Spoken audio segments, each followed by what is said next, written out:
I'm going to use this stamp today. It's a rectangle stamp, but I want it to fit a square card. So what I'm going to do is only ink and stamp half of the rectangle, and to do that I need to use my sticky dots. There's 4 sticky dots that come with your Stampressive, and these will enable us to nudge our card and rest against these dots. So I want to place 2 there, and that stops my card from sliding. And I also want to put 1 on the base.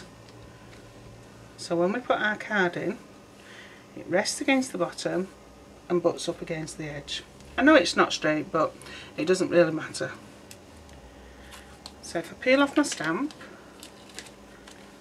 if this is a new stamp, be careful when you peel off the acetate back, just in case it's connected anywhere. You don't want to damage your stamp. So I want to use the thinnest edge, so I'll place that on my card.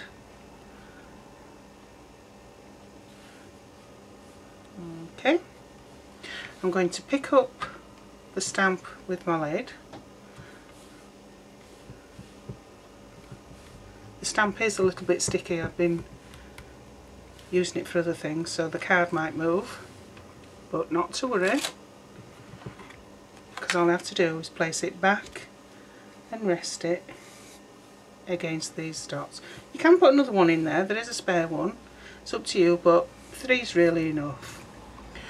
So I'm going to use Versamark ink pad, but I only want to use half of the stamp. So I'm going to take a piece of scrap paper and I'm going to cover half of the stamp and then ink up.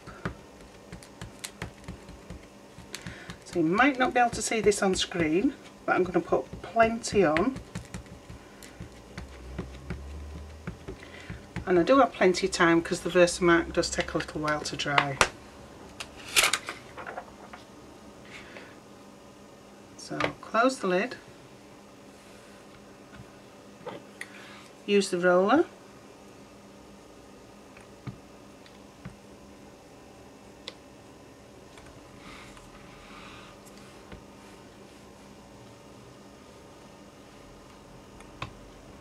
okay, lift it up.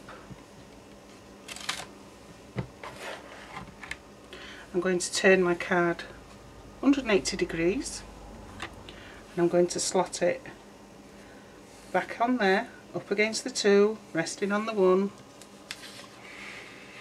cover the stamp again and do exactly the same for the other side.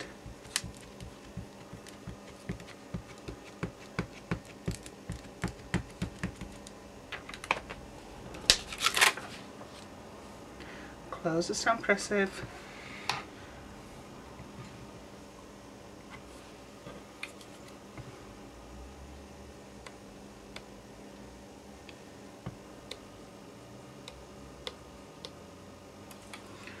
turn it round, just do this side.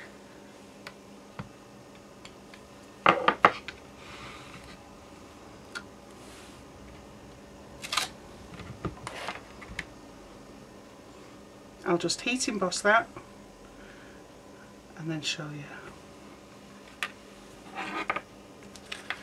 While I'm still working with my Stampressive, before I remove anything, I like to put the scrap piece of card or paper onto the Stampressive so that I'm not getting any ink or anything like that all over the base. And just leave it like that until I've finished my project, and then I know I don't need it again, so I don't have to line anything up. I'll heat emboss now. This is the finished effect, and this one is using the Red Dragon embossing powder, and that's a Stampressive one.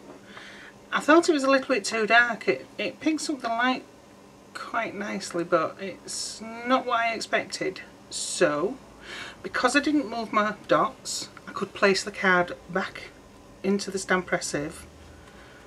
So I had to go and did it in white. And this is the detail white embossing powder. And I think it's much better. So I also did the end of the A5 piece of card. I stamped 2 panels, so I can cut these up and make a border right across the middle. And that's it for today. Thank you, bye.